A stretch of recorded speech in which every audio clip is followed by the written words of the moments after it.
नमस्कार, आप देख रहे हैं ब्रेकिंग इंडिया न्यूज 7। देश दुनिया की 25 बड़ी खबरें सबसे पहले सबसे तेज। लेकिन इससे पहले वीडियो को आप कहां से देख रहे हैं कमेंट करके जरूर बताएं और साथ ही वीडियो को लाइक भी करें। पहले वंदे मातरम फिर होगा जनगण मन, सरकार ने जारी कर दी गाइडलाइन। केंद्र सरकार ने राष्ट्रगान जनगण मन और राष्ट्रगीत वंदे मातरम को लेकर नई गाइडलाइन जारी की।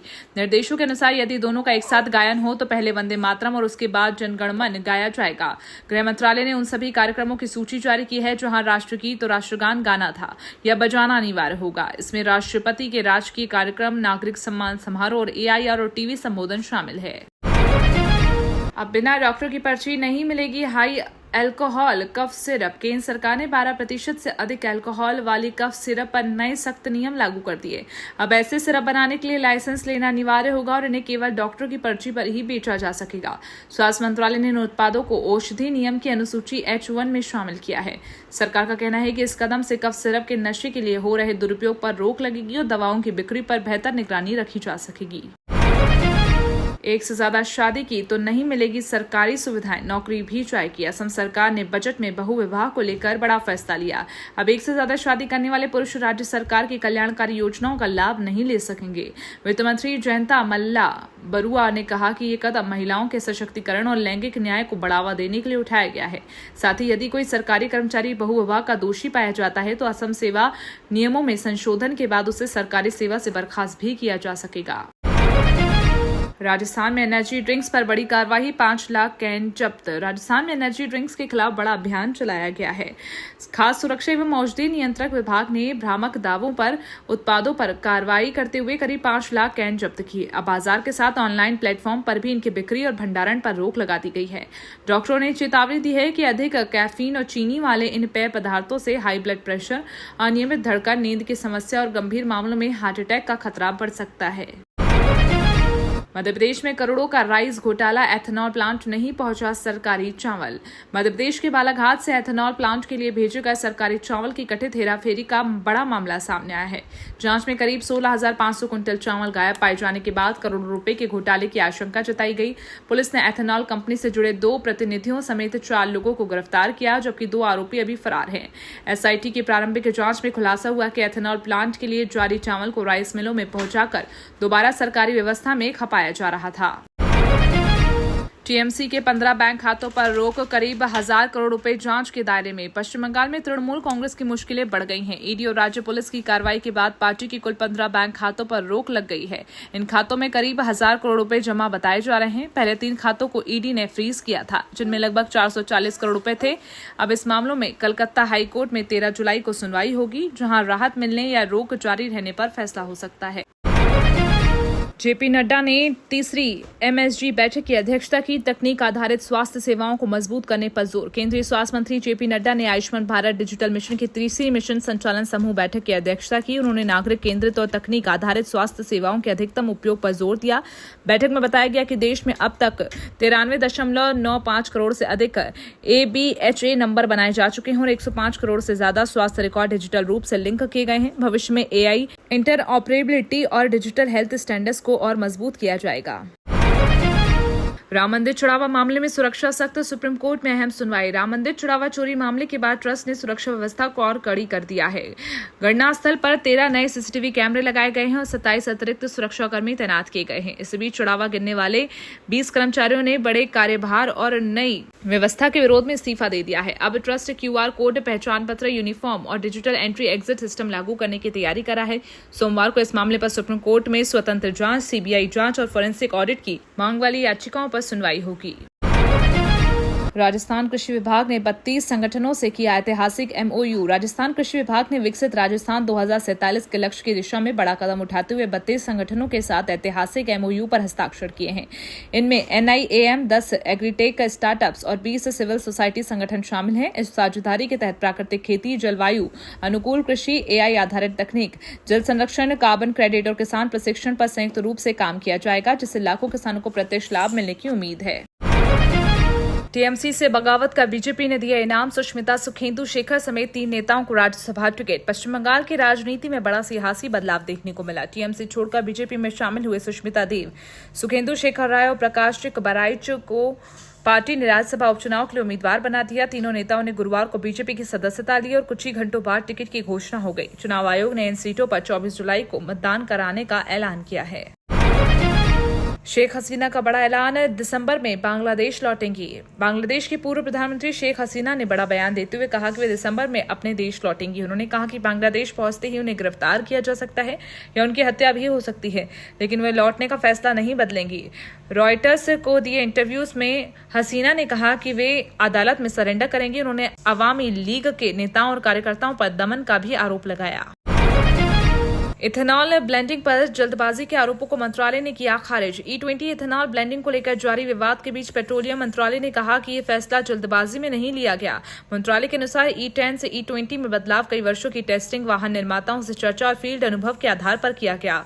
मंत्रालय ने बताया कि इथेनॉल ब्लेंडिंग कार्यक्रम 2001 में शुरू हुआ और E20 लागू करने से पहले विशेषज्ञों और कंपनियों के साथ कई दौर की समीक्षा की गई। मध्य प्रदेश में 15 से 30 जुलाई तक चलेगा नशे से दूरी है जरूरी 2.0 अभियान। मध्य प्रदेश के मुख्यमंत्री मोहन यादव ने ऐलान किया है कि 15 से 30 जुलाई तक नशे से दूरी है जरूरी 2.0 अभियान चलाया जाएगा। उन्होंने कहा कि नशा समाज और युवाओं के भविष्य के लिए बड़ा खतरा है। राज्य सरकार प्रधानमंत्री नरेंद्र मोदी के नशा मुक्त भारत संकल्प और केंद्रीय गृह मंत्री अमित शाह के 2029 तक भारत को नशा मुक्त बनाने के लक्ष्य को पूरा करने के लिए प्रतिबद्ध है। मुख्यमंत्री ने युवाओं से अभियान में सक्रिय भागीदारी की अपील की। गडकरी का बड़ा ऐलान, हरियाणा में 17 जुलाई पहली हाइड्रोजन ट्रेन। केंद्रीय मंत्री नितिन गडकरी ने कहा है कि परिवहन का भविष्य हाइड्रोजन ईंधन है और सरकार देश के 10 प्रमुख रूटों पर पायलट प्रोजेक्ट चला रही है। दिल्ली, आगरा, पुणे, मुंबई और अहमदाबाद, सूरत जैसे मार्गों पर ट्रायल जारी है। इसी बीच हरियाणा भाजपा अध्यक्ष डॉक्टर अर्चना गुप्ता ने दावा किया कि 17 जुलाई को प्रधानमंत्री नरेंद्र मोदी जिंद से देश की पहली हाइड्रोजन संचालित EMOU ट्रेन को हरी झंडी दिखाएंगे। जिंद सोनीपत रूट पर चलने वाली ये ट्रेन शून्य कार्बन उत्सर्जन के साथ स्वच्छ ऊर्जा का नया अध्याय मानी जा रही है। टाइगर रिजर्व में खुलेंगे 38 नए रेस्क्यू सेंटर। घायल और बीमार जानवरों को तुरंत मिलेगा इलाज। राष्ट्रीय बाघ संरक्षण प्राधिकरण यानी कि NTCA ने देश के टाइगर रिजर्व में 38 नए अस्थायी रेस्क्यू, रिहेब और रिलीज केंद्र स्थापित करने की सिफारिश की। इन केंद्रों में घायल, बीमार, फंसे या संघर्ष का शिकार वन्यजीवों का तुरंत इलाज और पुनर्वास किया जाएगा। फिलहाल 58 में से 36 टाइगर रिजर्व में 40 बचाव सुविधाएं मौजूद हैं। नए केंद्रों से मानव वन्यजीव संघर्ष की स्थिति में तेजी से कार्रवाई और वन्यजीव संरक्षण को और मजबूत करने में मदद मिलेगी। पाकिस्तान में हिंदू और ईसाई लड़कियों पर अत्याचार, UN के बाद अब यूरोपीय संसद ने भी खोली पोल। यूरोपीय संसद ने पाकिस्तान में धार्मिक अल्पसंख्यक लड़कियों के अपहरण, जबरन धर्मांतरण और बाल विवाह की कड़ी निंदा की है। प्रस्ताव में 13 वर्षीय ईसाई लड़की मारिया शहबाज के मामले का विशेष उल्लेख किया गया, जिसके अपहरण और जबरन शादी की बात सामने आई। यूरोपीय संसद ने पाकिस्तान सरकार से ऐसे मामलों की निष्पक्ष जांच, बाल विवाह पर रोक और पीड़ित परिवारों को कानूनी और मनोवैज्ञानिक सहायता देने की मांग की। प्रशांत किशोर का बीजेपी पर बड़ा हमला, बोले पहली बार उम्मीदवार भागा। बांकीपुर विधानसभा उपचुनाव में भाजपा उम्मीदवार द्वारा नामांकन वापस लेने के बाद राजनीतिक माहौल गर्म हो गया। जनसुराज के सूत्रधार प्रशांत किशोर ने भाजपा पर निशाना साधते हुए कहा कि अब तक लोग भाजपा के डर से पीछे हटते थे, लेकिन पहली बार भाजपा का ही उम्मीदवार चुनावी मैदान से हट गया। भाजपा ने अभिषेक बंटी की जगह नीरज कुमार सिन्हा को नया उम्मीदवार बनाया है। इस घटनाक्रम के बाद बांकीपुर उपचुनाव बिहार की सबसे चर्चित सीट बन गया है।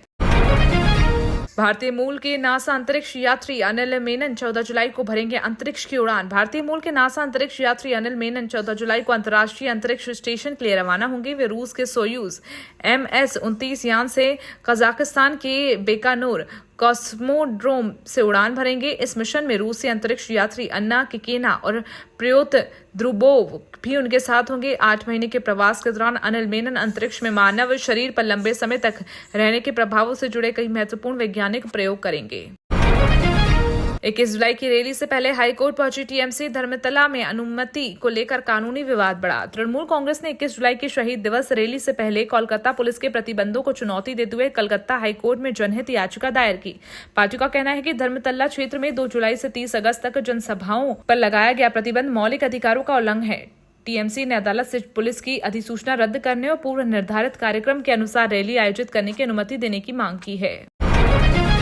बंदरगाहों की सुरक्षा पर अमित शाह का बड़ा निर्देश। केंद्रीय गृह मंत्री अमित शाह ने बंदरगाहों की सुरक्षा को लेकर सख्त निर्देश दिए। उन्होंने कहा, अब केवल लाइसेंस प्राप्त निजी सुरक्षा एजेंसियों को ही काम करने की अनुमति दी जाएगी और बंदरगाहों पर CISF द्वारा प्रशिक्षित सुरक्षाकर्मी तैनात किए जाएंगे। अमित शाह ने पत्तन सुरक्षा ब्यूरो के गठन की प्रगति की समीक्षा करते हुए कंटेनर स्कैनिंग, साइबर सुरक्षा और सुरक्षा कर्मियों के डेटाबेस तैयार करने पर जोर दिया। सरकार का उद्देश्य तटीय और बंदरगाह सुरक्षा को और अधिक मजबूत बनाना है। हिंदुत्व की भाजपा की सियासी पिंच में श्री राम मंदिर चढ़ावा चोरी को ब्रेकर बनाएगी कांग्रेस। अयोध्या के श्री राम मंदिर चढ़ावा चोरी मामले को लेकर कांग्रेस ने भाजपा, RSS और विहिप के खिलाफ देशव्यापी अभियान शुरू कर दिया। पार्टी 12 जुलाई तक देश भर में 50 से अधिक प्रेस कॉन्फ्रेंस का जवाबदेही की मांग करेगी। कांग्रेस ने आरोप लगाया कि चढ़ावा चोरी और जमीन घोटाले ने लोगों की आस्था को चोट पहुंचाई। वहीं पार्टी ने प्रधानमंत्री नरेंद्र मोदी की चुप्पी पर भी सवाल उठाते हुए इसे गंभीर राजनीतिक मुद्दा बनाने की रणनीति तेज की है। पुराने वाहनों पर कार्रवाई और इलेक्ट्रिक वाहनों को मिलेगा बढ़ावा। दिल्ली सरकार ने राजधानी की हवा साफ करने के लिए वर्ल्ड बैंक के साथ मिलकर 8300 करोड़ रुपए का स्वच्छ हवा स्वस्थ दिल्ली मिशन शुरू किया है। ये 7 वर्षीय परियोजना सितंबर 2026 से अगस्त 2033 तक चलेगी। मुख्यमंत्री रेखा गुप्ता ने कहा, वायु प्रदूषण से निपटने के लिए वैज्ञानिक और दीर्घकालिक रणनीति अपनाई जाएगी। मिशन के तहत आधुनिक air quality monitoring, integrated control centre, पुराने प्रदूषणकारी वाहनों को हटाने और इलेक्ट्रिक सार्वजनिक परिवहन को बढ़ावा देने पर विशेष जोर दिया जाएगा। फर्जी डिग्री पर नौकरी करने वाले 3035 शिक्षक बर्खास्त। बिहार में फर्जी शैक्षणिक प्रमाण पत्रों के आधार पर सरकारी शिक्षक बने लोगों के खिलाफ बड़ी कार्रवाई हुई। शिक्षा विभाग ने अब तक 3035 शिक्षकों की सेवा समाप्त कर दी है। साथ ही 1830 शिक्षकों के खिलाफ FIR दर्ज कर आपराधिक कार्रवाई शुरू कर दी। शिक्षा मंत्री मिथिलेश तिवारी ने कहा कि जिन शिक्षकों की नियुक्ति फर्जी डिग्री के आधार पर हुई, उनसे नौकरी के दौरान मिले वेतन और मानदेय की पूरी राशि ब्याज सहित वसूली जाएगी। सरकार का कहना है कि इस कदम से भर्ती प्रक्रिया में पारदर्शिता और जवाबदेही मजबूत होगी। अब हर महीने की 10 तारीख होगी बिहार पेंशन दिवस। मुख्यमंत्री सम्राट चौधरी ने लोक सेवक आवास स्थित संकल्प सभागार से 97.84 लाख सामाजिक सुरक्षा पेंशनधारियों के खातों में DBT के माध्यम से 1423.94 करोड़ रुपए ट्रांसफर किए। इस राशि में राज्य पेंशन योजना और NSP की बकाया किस्तें शामिल हैं। मुख्यमंत्री ने कहा कि अब हर महीने की 10 तारीख को बिहार पेंशन दिवस मनाया जाएगा और सभी पात्र लाभार्थियों को समय पर पेंशन पहुंचाई जाएगी। उन्होंने अधिकारियों को आधार लिंकिंग और लंबित सत्यापन जल्द पूरा करने के निर्देश दिए। झारखंड में जिंदल ग्रुप करेगा 71,000 करोड़ रुपए का निवेश। जिंदल स्टील ग्रुप के वाइस चेयरमैन VR शर्मा ने झारखंड में 71,000 करोड़ रुपए के बड़े निवेश का ऐलान किया।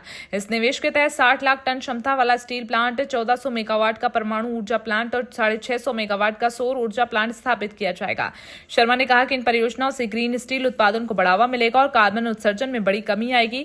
उन्होंने भरोसा जताया कि भारत का 300 मिलियन टन स्टील उत्पादन का लक्ष्य आने वाले वर्षों में हासिल किया जा सकता है। तो ये थी 25 बड़ी और महत्वपूर्ण खबरें। ऐसे ही न्यूज देखने के लिए चैनल को अभी सब्सक्राइब करें। धन्यवाद।